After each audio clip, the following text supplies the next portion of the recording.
It seems that the number of invisible walls has decreased. Can this mean that the end is near? Just as I think that, I hear a familiar voice. That was Miss President's voice. It was coming from the door to the announcement room. I finally made it. I opened the door to the announcement room and rushed inside. You're finally here. Hello, Sensei. Hi, Teddy. Congratulations! How does it feel to have won the P1 Grand Prix?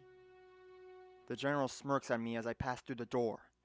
Behind him, Miss President and Rise. When the two of them see me, Miss President looks confused, while Rise's face lights up with joy.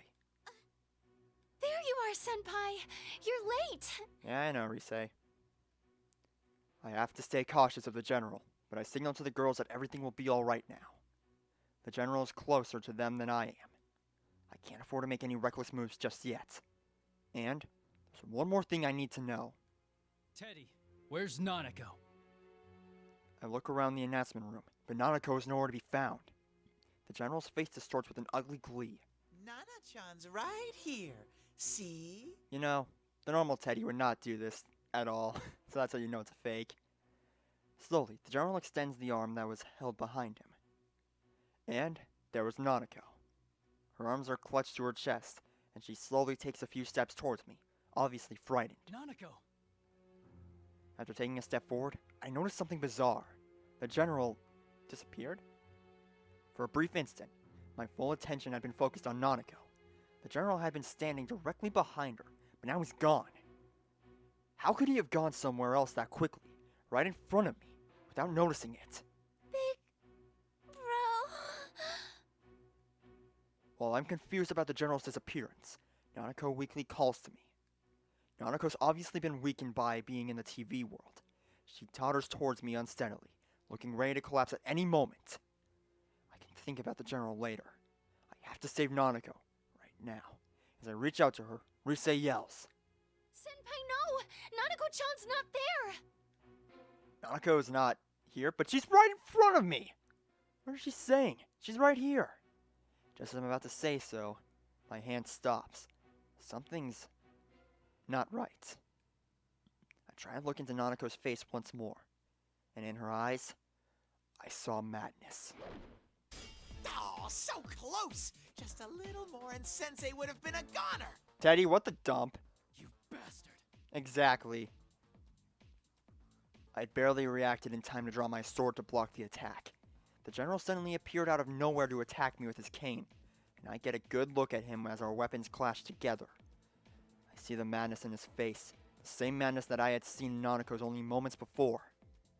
That's when I noticed that Nanako has disappeared. What's going on?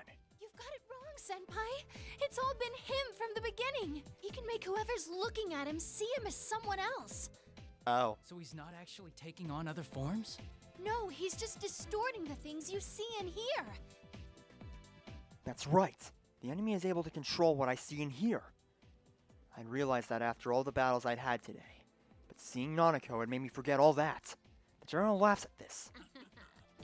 It's hard for me to show someone who isn't here. But you actually saw this Nanako girl? You're hopeless. Just like how my friends hadn't actually gone crazy before our fights, Nanako had never been brought into this world in the first place. The appearance before me is a fake. He destroyed our senses all to make us suffer. But, just as I thought, he couldn't deceive Rise's persona abilities. That's why he kidnapped her, to keep her from warning us during his tournament. Now that I know that, I push the general's cane away and jump back towards the girls in order to distance myself from him. Good. Now I'm between them and the general. I then look straight at the one behind this bizarre situation. Who in the world are you? You still can't tell? Seriously, the level of intelligence around here. Fine then. Here.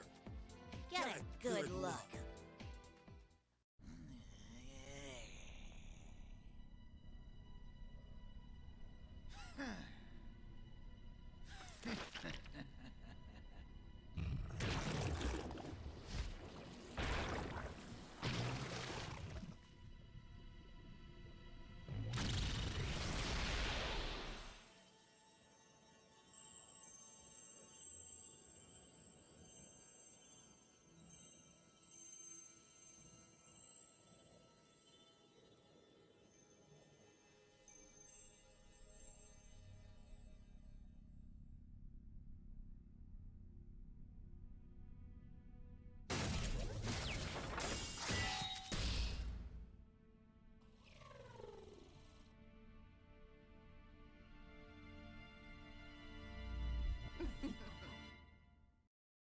a shadow.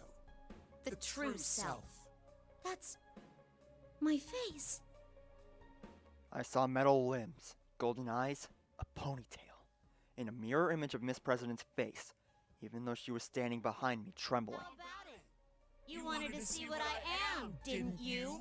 Why does she look like me? That's its true form.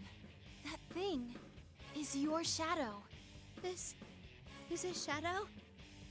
She really came from inside me? Rise tries to calm Miss President, but the girl shakes her head in denial and squeezes her eyes shut. While Miss President refuses to look at this mechanical-looking being, I now understand what is going on. Because this isn't the first time I've seen a robotic girl before. All the facts match up. The way she was able to run so fast without so much as breathing heavily, even in the TV world. The sense of wrongness that I'd had when Miss President had asked me about killing my friends. The way she avoided telling me her name. That superhuman strength when she hit Chie. And that incredible jump to get away from us. And the Shadow's ability to interfere with the senses of other people. Just as Margaret had said, all the pieces to the puzzle were laid out just before me, dang it. They've all come together, and now I can finally see the truth! She is indeed Labrys. Labrys, another weapon with the heart, stolen by someone unknown and thrown into the TV world, created this school and forced us to fight our friends. This deep-rooted depression regarding her past memories. All of this took the form of Labrys' shadow, who manipulated everything here. Labrys, don't look away. If you don't accept her, she'll get even stronger. Labrys only shivers when I call out to her. There has to be some reason why she believed that she was the student council president. But that's just a disguise, more for herself than for us, no matter how comfortable it is. It's only there to cloud her eyes from the truth. I don't know what your past was like. It must have had some painful memories. But you have us with you now. We're going to get you out of here. I call out to Labrys while keeping an eye on the shadow. A shadow is the darkness within a person's heart. Unless it is accepted by the person it came from, it will never disappear for good. But with that in mind, all we can do is watch over her as she accepts this darkness within her. I'll have to protect her when the shadow goes berserk and tries to kill her. But Labrys continues to shake her head and tremble violently. My words aren't getting through to her. You hear that, me? Your friend is trying to tell you something. Too bad he doesn't understand at all. These clowns are so hopelessly naive. The shadow laughs shrilly. It continues to smear more poison into Labrys' heart. Feel my pain. What it's like having to murder one another. That sadness and pain and anguish. Everything went black, and I was always left alone. I'm a weapon, a machine made only to fight.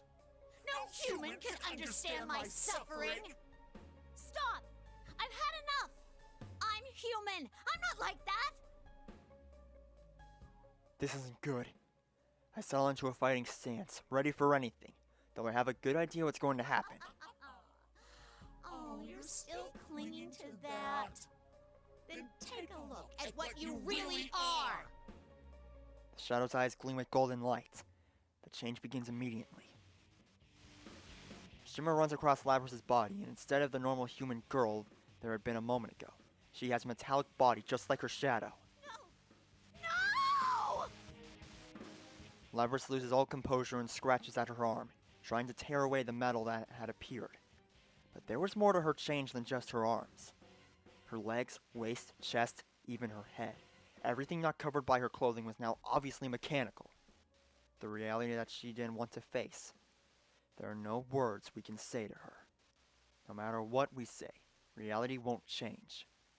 Labrys falls to her knees, and finally mutters the words I was dreading she'd say. You're lying. This isn't real. I'm not a machine. Don't say it. You're not me. She said it. She denied the truth of the Shadow's creation. With this, the Shadow's face twists with an evil rapture. Uh-oh. Finally, you finally said it. Now, I can be myself! Here we go. Yes, the power!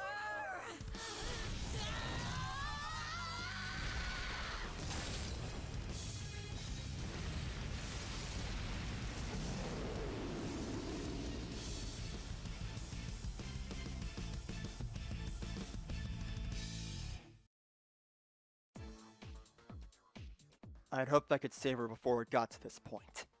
But that might have been impossible anyway. It's difficult enough to confront the truth, and in her case, it was accompanied by revealing the true form that she'd been so desperate to hide. She is a machine, and she was forced to perform painful acts that most likely no one could ever comprehend. The truth she was avoiding wasn't just part of her personality, but her actual body itself. I can't imagine the shock she's experiencing. But now that the reality she built for herself has crumbled, I want to help her. She may be a machine, but she has a heart. Labrys has denied her past in which she was forced to fight and kill her friends, and her pain comes out in a long echoing scream. What has to be done to a heart to cause such terrible screams? There's only one thing that we can do. Now it's time to fight Shadow Labrys, and this is going to be interesting, to say the least, because, well, Finally. because the thing is with Shadow Labrys is that she has her persona out at all times, and instead of being a form, like a way to help her, instead, oh jeez, instead she's just gonna have it go around all the time. And it's kind of, it can be annoying, though at the same time though, well, it's only as long as you don't, well, you just need to avoid it. And let's just grab her right now. Perfect, and now she's awakened, so that's kind of bad, but hey. But now, we did it! Let's end this. Let's finish her off. 1,000 die while a million are born. Fight is over!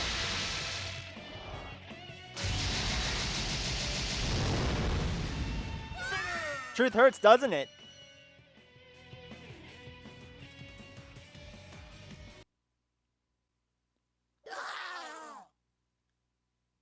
The power that Labrys' shadow had gathered dissipates. It's over.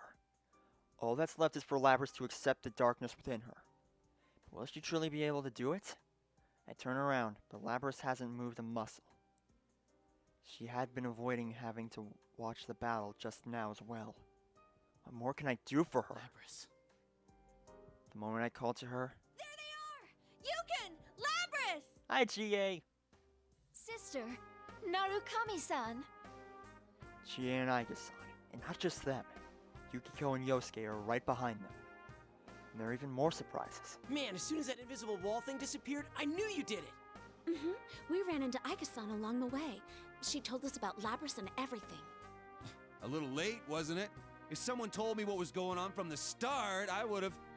You fell into the TV when you were half asleep. For crying out loud, you really know how to blow it when it counts. Dang it, Teddy, that was a bad pun. Hey, what'd you go and tell them for? I don't think this is the time for that. Huh? Naoto? Yeah, we were surprised too. The job she was on turned out to be related to all this. Kanji, who had been missing before we went inside the TV, and the real Teddy are here. There's even Naoto, who wasn't even supposed to be able to come to Inaba. It looks like the whole investigation team's been brought back together, and I didn't know it. Everyone says that Rise had told them pretty much what had been going on. Their smiles are encouraging. I turn to speak to Labrys, who has been silent all this time. These are my friends. We've all faced our weaknesses at one time or another. Labrys finally responds. Your weaknesses. You've all faced your shadows? Everyone gathers around Labrys.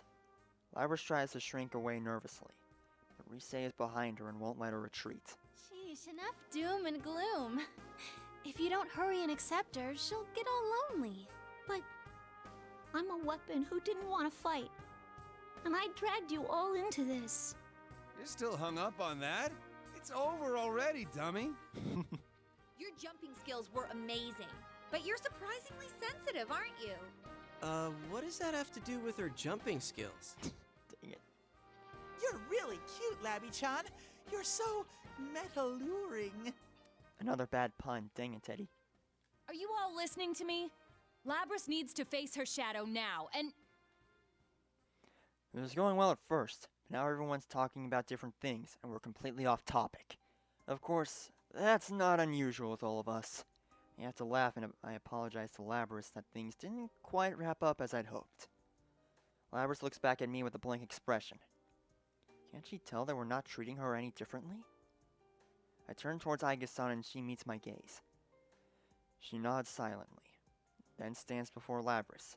She seems slightly nervous. Nice to meet you, Labrys. Or rather, sister. I am Aegis, the 7th generation anti-shadow suppression weapon. I am your successor. Labrys jerks up and looks at Aiga-san. At the same instant, Yukiko gasps in surprise. Excuse me, but are you also... Yes, I too am a robot. It just occurred to you now? Weren't you with her all this time, Yukiko? How do you not notice something like that? That is so like you. Once again, everyone looks toward Aiga-san and Labrys, the non-human sisters. Now that I see them standing together, there is something like a family resemblance. Maybe I've been wrong this whole time. If Labrys is Aiga-san's older sister, then should I be calling her Labrys-san? Well, I guess it doesn't matter. My mission to retrieve you has brought me here. My colleagues are waiting for you. Are they gonna lock me up again? Well, considering all I did, of course they will. Labrys' expression darkens. I hadn't thought about it, but if Labrys and Aiga-san are treated as weapons, it's no surprise that there would be measures to keep them in check. But Labrys shouldn't have to just accept it.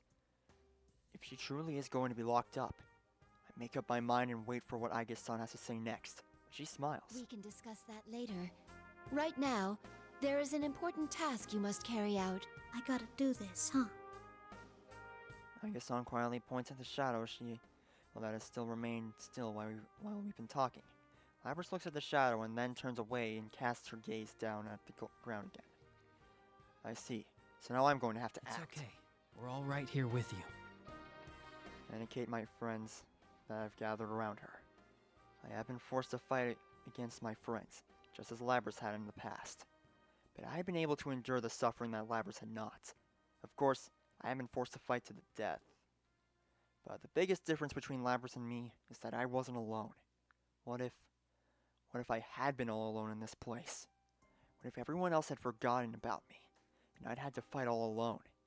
Just the thought of that hurt. Labrys had been forced to endure that pain. She must have thought that there was no escaping it. But she'll be alright now. We're not going to reject her. It doesn't matter if she's a machine. She's not alone anymore. Yeah. Labrys slowly looks around at all the faces, searching each one for confirmation. Finally, she turns back to me and nods. Labrys then walks over to face her shadow. When she walks, she no longer seems to be bound by her fear. She then looks down at herself. She looks at the mechanical body that she had convinced herself she didn't have. That's right. You're me. Labrys and her shadow turn to face one another and stare into each other's eyes. She can't avoid looking at the shadow You're now. the way I was on the inside, screaming to be understood. The pain wanting to be known. You're all I couldn't say. You were always inside me. You're me. A machine with a heart.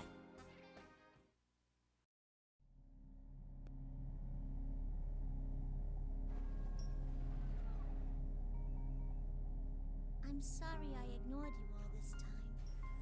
I was the one who left you all alone.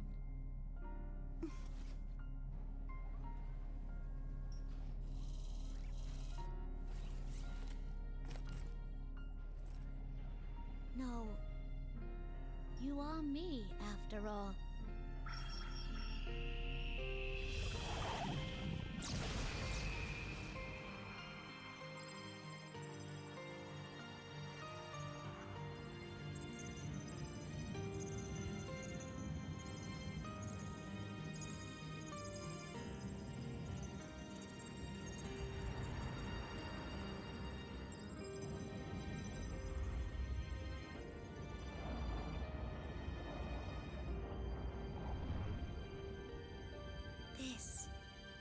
is my persona.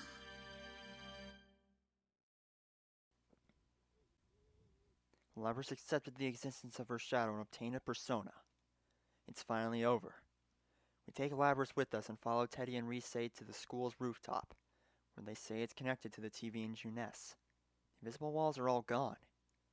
Perhaps there are walks like that wherever she came from, and she drew on that in making this place.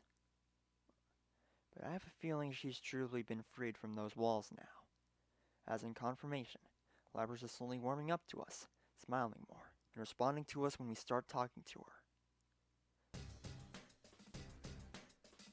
When we reach the rooftop, we're surprised to see that the TV world had regained the studio-like appearance that we were accustomed to. However, there are two unfamiliar faces waiting for us. Mitsuru-san, Akihiko-san. Those people have overwhelmingly intense presences, but thankfully they don't seem to be enemies. The moment we see them, we tense up, but after Aiga-san calls out in recognition, we learn that they are her friends. I'm Mitsuru Kirijo, Labrys' handler. Bodysuit like something out of a movie, with a fur coat on top. It's a look that doesn't really work. Her name immediately reminds me of something. The Kirijo group. And if she has the same name, she must be quite an influential person in it. The research organization that developed Labrys and Aiga-san must belong to her. I'm Akihiko Sanada. Sorry for all this trouble. The man with the red cape appears to be quite comfortable with Mitsuru-san and Aiga-san. He must have been helping them fight shadows for some time. Is there some reason why people on shadow extermination squads have to dress like crazy people? So, what's going to happen to Labrys now? Before we fully introduced each other, Yosuke asked Mitsuru-san what I've been wondering myself. I know all of us must have been worried about this, but I was waiting for a good moment to bring that up. Even Yosuke seems to have realized how out of line his question is, and he shrinks back sheepishly, as if regretting having asked the question. I know why Yosuke's worried, but why does he keep stepping on landmines like this? Well, if he has already stepped on it, we might as well wait for the smoke to clear and see if there's an answer. Well, you deserve to know. We were thinking of sealing her away again. They were thinking. Did something change their minds? Mitsuru-san turns to Labrys. There's a smile on her face. Is she smiling for the reason we hope she is? But our report from Aigus says that thanks to you, Labrys has acquired a persona. She's hardly a rogue test unit anymore. Besides, she has a heart. We would never treat anyone with a heart so poorly. Yeah, we did it! Hooray! Thank goodness! I'm so happy for you, Labrys! My friends roar in excitement. Labrys looks around at all of us, bewildered before saying anything. Even though we've only known her for a very short time, we've already come to accept her as our friend. Mitsuru-san's words come as a great relief, as if I'd been worried that she might lock me up too. Good job, guys. Let me say thanks. He speaks without any hints of concern, but I see a touch of gratitude in Akihiko-san's eyes. He certainly looks, how can I put it, bold. But he must be an honest and upright person. I guess I could call him stoic? There's a distinct brusqueness to him. There's no way that people so considerate would neglect the goodness of Labrys' heart. It seems that Labrys can't believe everything she's hearing. She turns from Akihiko-san back to Mitsuru-san. You're not gonna lock me up again? No foolin'? We only seal away objects. If I did that to you, knowing you have a heart, I'd be no different from the Kirijo Corporation of old, Labrys. You've been blessed with good friends. Labrys looks stunned for a moment, and scrunches up her face as if about to cry. But then her face lights up with a brilliant smile. Who would think that anyone capable of making these expressions were just a machine? I find myself almost moved to tears as well. We're just about to leap forward to congratulate Labrys once again when... Ah, crud. Labrys' head droops suddenly, like a puppet whose strings have been severed. I'm about to rush over to see what the matter is, when I see Akihiko-san taking a fighting stance. I realize that this is no ordinary matter. Suddenly, a bizarre voice emanates from Labrys. It's not over yet. This isn't Labrys' voice. And the final boss fight music is playing. Ah, crud. This abnormality seems to have made Mitsuru-san come to a realization. What? It's the same communication system as ours. Everyone, step away from Labrys! Mitsuru-san and Akihiko-san rapidly shout instructions to us. We all spread out and watch Labrys from a distance. I cannot gain access. She is being hacked. It isn't coming from inside this facility. The signal originates elsewhere. You mean outside the TV? Outside the TV. That's right! I curse at myself for having forgotten what was supposed to have been the cause of all this. All this was going on because Labrys had somehow been placed into a TV. So there has to be someone outside who threw her in here. The same person who stole Labrys from the Kirijo group and threw her into a TV is now taking direct control over her. This is just a little extra resistance. Now, entertain me. The nonchalant voice filled with malice. With a dazed look in her eyes, Labrys looks up and dashes forward. She's fast! I barely dodge her axe in time. Surprised, I look up at Labrys once more. Her eyes are blank, as if she wasn't looking at anything. Those eyes were once filled with the strength of responsibility and awareness of duty. Her face had once been filled with sorrow over her painful past. And she had smiled when she had found real friendship for the first time in her life. Whoever's controlling her has stolen all these things from Labrys. Then... We'll save her no matter what you try.